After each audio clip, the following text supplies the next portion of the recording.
આ કહાની છે બે દોસ્તો રોહિત અને ઉમેશની. રોહિત અને ઉમેશ દોસ્ત છે. ઉમેશ મ્યુચ્યુઅલ ફંડના જૂના રોકાણકાર અને જાણકાર છે. રોહિત પણ મ્યુચ્યુઅલ ફંડમાં રોકાણ કરવા માંગે છે. તે ઉમેશને પૂછે છે કે કયા ફંડમાં રોકાણ કરવું યોગ્ય છે. और उमेश भाई बहुत पैसा कूट रहे हो यार म्यूचुअल फंड कहाँ यार वैसे सही से। बता यार किस म्यूचुअल फंड में लगा दूं मैं पैसा। देखो मैंने तो एक इक्विटी सेक्टोरल फंड में पैसा लगाया, ठीक है, उसमें बढ़िया रिटर्न मिल रहा है, तो मुझे लगता है कि आगे भी इसमें अच्छा रिटर्न मिलेगा. अगर तुम चाहो तो उसमें पैसा लगा सकते हो. क्या नाम है बताओ, कर दो व्हाट्सएप, लगा देते हैं इस बार पैसा. हाँ मैं तुमको व्हाट्सएप कर देता हूँ. તો દોસ્તની સલાહ પર રોહિતે પણ ઉત્સાહમાં આવીને એક ઇક્વિટી સેક્ટોરલ ટેકનોલોજી ફંડમાં પૈસા લગાવી દીધા. એક વર્ષ બાદ રોહિત મોબાઈલ કે લેપટોપ પર પોતાના ફંડનું રિટર્ન જુએ છે. તેને પોતાના ફંડમાં 9% નેગેટિવ રિટર્ન મળે છે. નેગેટિવ રિટર્નનો અર્થ એ છે કે તેની મૂળ રકમ જ ઘટી ગઈ. તે હેરાન પરેશાન થઈ ગયો.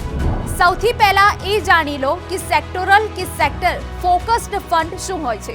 આ ફંડ કોઈ ખાસ સેક્ટર કે સ્મોલ કેપ, મિડ કેપ કે લાર્જ કેપ ઇક્વિટીઝમાં રોકાણ કરે છે. બજાર જ્યારે અનુકૂળ દિશામાં હોય છે તો સેક્ટોરલ ફંડથી ઘણું ઊંચું રિટર્ન મળે છે.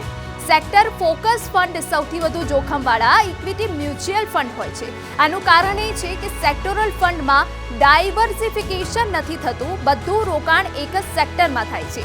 જો પ્રતિકૂળ સ્થિતિમાં કોઈ સેક્ટરની સ્થિતિ ઘણી ખરાબ થઈ તો સેક્ટર ફોકસ્ડ ફંડના શેર તૂટવા લાગે છે અને બચવાનો કોઈ રસ્તો નથી હોતો. આવા ફંડમાં ફક્ત ઉમેશ જેવા અનુભવી રોકાણકારે જ રોકાણ કરવું જોઈએ, જેમને એ ખબર છે કે કયું સેક્ટર કઈ દિશામાં જઈ રહ્યું છે. હવે એ કારણ પર આવે કે રોહિતને નુકસાન કેમ થયું. ઉલટાનું તેમણે તો એક સારા સેક્ટોરલ ફંડમાં પૈસા લગાવ્યા હતા. ઉમેશે અસલમાં એક સારું સેક્ટોરલ ફંડ સૂચવ્યું હતું, પરંતુ તેમાં ફક્ત એક કમી રહી ગઈ. તેમણે રોહિતને એ ન જણાવ્યું કે રોકાણ પહેલા પોતાના રિસ્ક એપેટાઇટ એટલે કે જોખમ લેવાની ક્ષમતાને પણ જોવાની છે. પોતે હંમેશા એક હાઈ રિસ્ક એપેટાઇટ એટલે કે ઊંચું જોખમ લેનારો અને જાણકાર રોકાણકાર છે. તે જાણે છે કે સેક્ટોરલ ફંડ્સ કેવી રીતે કામ કરે છે. બીજી તરફ રોહિત જોખમથી બચનારો રોકાણકાર છે, જે ઊંચું જોખમ લેવા નથી માંગતો. તેનું જોખમ લેવાનું સ્તર લો થી મીડિયમ એટલે કે નિમ્ન મધ્યમ સુધી છે. તે अनुमान लगावा लायक અને સુરક્ષિત રિટર્ન ઈચ્છે છે. ज़्यादा रिस्क लेंगे तो ज़्यादा रिटर्न मिलेगा. मेरे ख्याल से वो सबसे बड़ा लिंक है. कोई ज़रूरी नहीं है सबके लिए ये कॉमन होगा, बट अगर आप प्रॉपर प्लानिंग और एसेट एलोकेशन करेंगे तो आप रिस्क को कम कर सकते हो और रिटर्न को बढ़ा सकते हो. ઉદાહરણ તરીકે સ્મોલ કેપ અને મિડ કેપની સરખામણીએ લાર્જ કેપ ફંડ ઓછા જોખમવાળા હોય છે. એટલે જો કોઈ રોકાણકાર સીમિત જોખમ ઈચ્છે છે તો તે લાર્જ કેપ ફંડમાં રોકાણ કરીને થોડા રિટર્નથી સારો નફો બનાવી શકે છે. એટલે આ ફંડમાં લોંગ ટર્મનું રોકાણ સારું માનવામાં આવે છે. આ રીતે સ્મોલ કેપ ફંડ્સમાં ખૂબ જ વધારે જોખમ હોય છે અને તેમાં ઘણા ઉતાર ચઢાવ થતા રહે છે. બજારમાં કોઈ ઉતાર ચઢાવના તબક્કામાં સ્મોલ કેપ કંપનીઓના શેરોમાં તત્કાળ અસર દેખાય છે, પરંતુ તેનો પોઝિટિવ પક્ષ એ છે કે કંપની અંગે સારા સમાચાર કે સારા પરિણામો આપવાથી શેર તત્કાળ ઘણો વધી જાય છે અને રોકાણકારોને ઊંચું રિટર્ન પ્રાપ્ત થાય છે. તો હવે સવાલ એ ઊભો થાય કે છેવટે રોહિતે શું કરવું જોઈતું હતું. તો પહેલી વાત એ છે કે તેણે સમજવું જોઈતું હતું કે તેનું લક્ષ્ય, ઉદ્દેશ્ય અને જોખમ લેવાની ક્ષમતા અનુસાર કયું મ્યુચ્યુઅલ ફંડ યોગ્ય છે. મ્યુચ્યુઅલ ફંડ ઘણા જ વ્યાપક પ્રકારના નાણાકીય એસેટમાં રોકાણ કરે છે, જેમાં ઇક્વિટી, ડેટ, કોર્પોરેટ બોન્ડ, સરકારી સિક્યોરિટીઝ તેમજ ઘણા સેક્ટરના શેર વગેરે સામેલ હોય છે. અનેક ફેક્ટરના કારણે આ સાધનોની કિંમત સતત બદલાતી રહે છે, જેના કારણે ઘણીવાર ભારે નુકસાન થઈ શકે છે. इसका एक ही फॉर्मूला है, एक ही उपाय है, एसेट एलोकेशन. आपकी रिस्क जो भी हो, अगर आप प्रॉपर एसेट एलोकेशन करोगे तो over a long period you will surely आपको रिटर्न्स बहुत अच्छे मिलेंगे. बिकॉज आपने देखा होगा डेट म्यूचुअल फंड है, इक्विटी म्यूचुअल फंड है, गोल्ड है. आपको अपनी रिस्क के हिसाब से डिफरेंट एसेट क्लास में इन्वेस्ट करना चाहिए. आपका अगर रिस्क ज़्यादा है तो यू कैन बी आप इक्विटी में हायर हो सकते हैं. आपका रिस्क अगर कम है तो आपका एलोकेशन डेट में ज़्यादा होगा.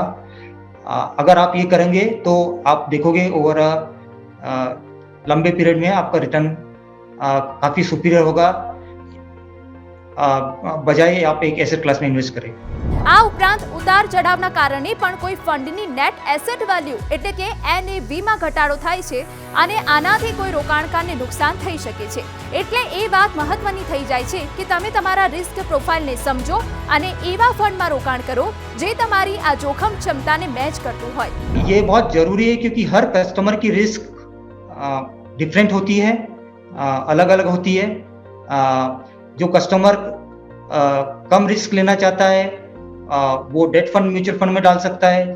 जो कस्टमर ज़्यादा रिस्क ले सकता है वो इक्विटी म्यूचुअल फंड में इन्वेस्ट कर सकता है. इसलिए हर कस्टमर की अपनी रिस्क समझना बहुत ज़रूरी है ताकि उसको अकॉर्डिंगली उस स्कीम को या उस कैटेगरी को जिसमें वो निवेश करना चाहता है वो सजेस्ट कर सके हम. यार उमेश, जोखिम क्या होता है ये तो पता है, लेकिन मेरे जोखिम के आधार पर कौन सा म्यूचुअल फंड अच्छा रहेगा ये कैसे पता चलेगा?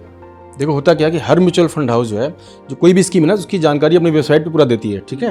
और वो रिस्कोमीटर भी एक देते हैं कि किसी फंड में कितना रिस्क है, किसमें कम है, किसमें ज़्यादा है, वो पूरी जानकारी इसमें होती है. तो वहाँ से भी देख सकते हो. उसके अलावा उनका जो फिजिकल जो फॉर्म है उसमें भी देते हैं कि रिस्कोमीटर कितना है. तो उस रिस्कोमीटर को देख के तुम समझ जाओगे किस फंड में कितना जोखिम है. મ્યુચ્યુઅલ ફંડ રિસ્કોમીટરમાં જોખમની 5 કેટેગરી આપવામાં આવે છે. દરેક કેટેગરી માટે એક અલગ રંગ હોય છે. દર મહિનાની 10 તારીખ સુધી મ્યુચ્યુઅલ ફંડ હાઉસને પાછલા મહિના માટે સ્કીમના પોર્ટફોલિયો અને રિસ્કોમીટરને પબ્લિશ કરવાનું હોય છે. જો તમે કોઈ મ્યુચ્યુઅલ ફંડમાં પૈસા લગાવી રહ્યા છો તો કેટલીક ચીજોનું ધ્યાન રાખવું પડશે. તમારે યોગ્ય રીતે સમજવું પડશે કે ફંડનું નેચર, ટાર્ગેટ શું છે અને બીજા રિસ્કોમીટરથી એ જરૂર સમજો કે તેમાં કેટલું જોખમ છે. આટલું કરવા છતાં જો તમે તમારા જોખમની ક્ષમતાને નથી સમજી શકતા તો કોઈ ફાઇનાન્શિયલ એડવાઇઝરની મદદ લો જે તમારી નાણાકીય સ્થિતિની સારી રીતે સમીક્ષા કરશે અને તમારી રિસ્ક પ્રોફાઇલ અનુસાર સારી સ્કીમ બતાવશે.